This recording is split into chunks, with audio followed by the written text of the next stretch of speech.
श्रीराम समर्थ श्रीराम. भाग 118. सोमनाथ जोशी यांची सुद्धा हकीकत अशीच आहे. सोमनाथ जोशी हे पैठणचे फार मोठे धनिक सावकार. शेकडो एकर जमीन होती. सोमनाथरावांना ओळीनी 7 मुलगे आणि नंतर 1 मुलगी अशी 8 अपत्य. शेंडेफळ असल्याने मुलगी अत्यंत लाडकी.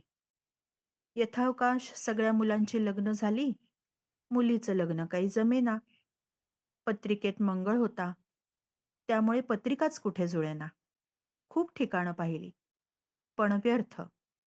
अखेरीस एके ठिकाणी पत्रिका जुळली, लग्न ठरलं. आपल्या पिढीतलं हे अखेरचं कार्य अगदी थाटात व्हायला हवं म्हणून सोमनाथराव स्वतः सर्व तयारी करून घेत होते. गावोगावी निमंत्रणं धाडली आणि मठात सुद्धा निमंत्रण द्यायला दारणव स्वामींकडे आले. आणि सोमनाथराव आणि त्यांच्या पत्नी दोघेही आले.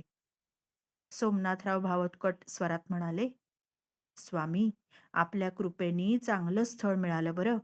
आपण दाम्पत्याला आशीर्वाद द्यायला यायलाच हवं.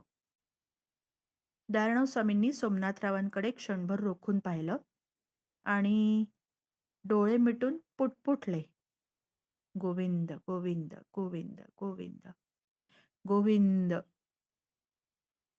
सोमनाथराव चमकले. व्याकुळ स्वरात म्हणाले, स्वामी, स्वामी, आपले आशीर्वाद असावे म्हणजे सगळं सुरळीत होईल.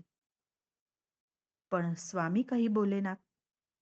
सोमनाथराव अतिशय व्याकुळ स्वरात म्हणाले, स्वामी, आपण बोलत का नाहीत? आमचं काही चुकलं का? स्वामी म्हणाले, नाही नाही, तसं नाही, पण वाटतं हा विवाह आपण काही काळ पुढे ढकललात तर बरं.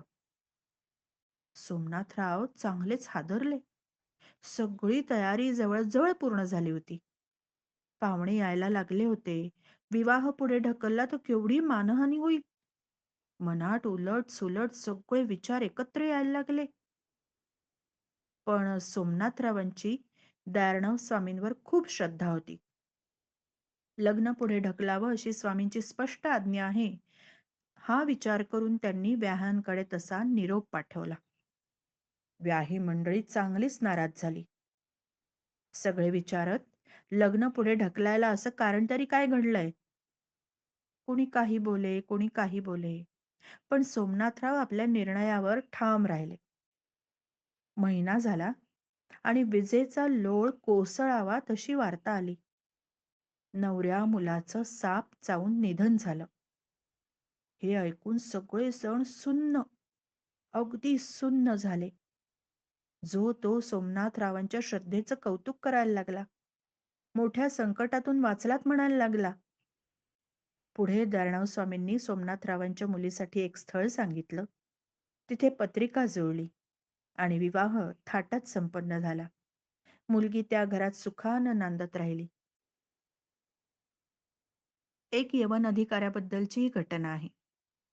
पैठणच्या परिसरातील गोदावरीच्या पात्रात मासे पकडू नयेत असा संकेत आहे.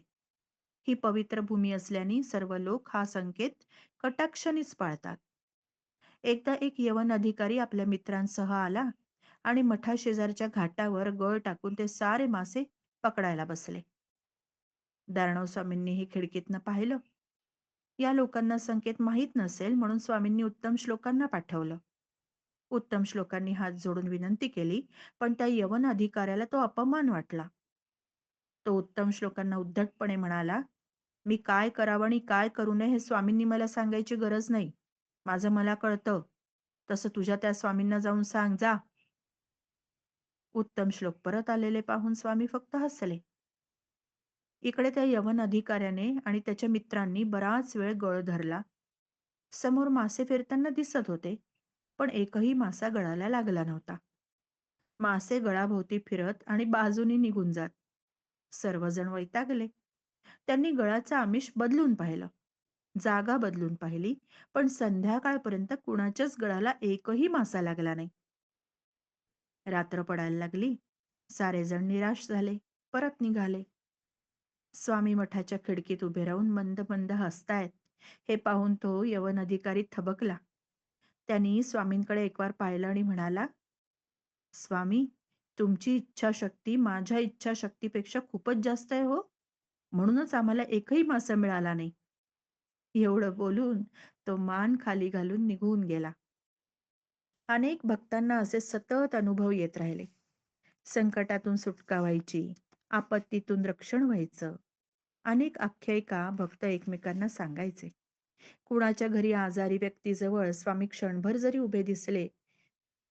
उभे दिसले आणि नाहीसे झाले आणि त्यावेळेपासून त्या आजारपण तर निघूनच गेलं. बरं व्हायला प्रारंभ झाला. कुणाला जंगलातून एकाकी जाताना स्वामी बरोबर संरक्षणासाठी चालताना दिसले आणि जंगल संपल्यावर स्वामी नाहीसे सुद्धा झाले. देव्हाऱ्यात पूजा करताना स्वामींचं दर्शन घडलं आणि आपत्तीचं निवारण झालं. रोग बरे झाले असे अनेक भक्त सांगतात. स्वप्नात तर अनेक भक्तांना दर्शन व्हायचं. काहींचा संवादही व्हायचा. भक्तांनी अशा गोष्टी निवेदन केल्या की स्वामी फक्त हसत. कुणी पुन्हा पुन्हा विचारायला लागला तर म्हणत, "तुम्ही पाहिलत ना? झालं तर मग. आता शंका कशाला? तुमचं काम झालं यातच सगळं आलं." तरीही कुणी आग्रह धरला तर स्वामी सांगायचे, "यात चमत्कार सिद्धी असं काही नाही.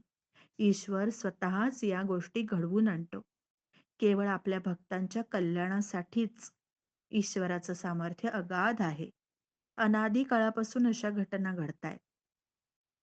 श्रीराम समर्थ श्रीराम.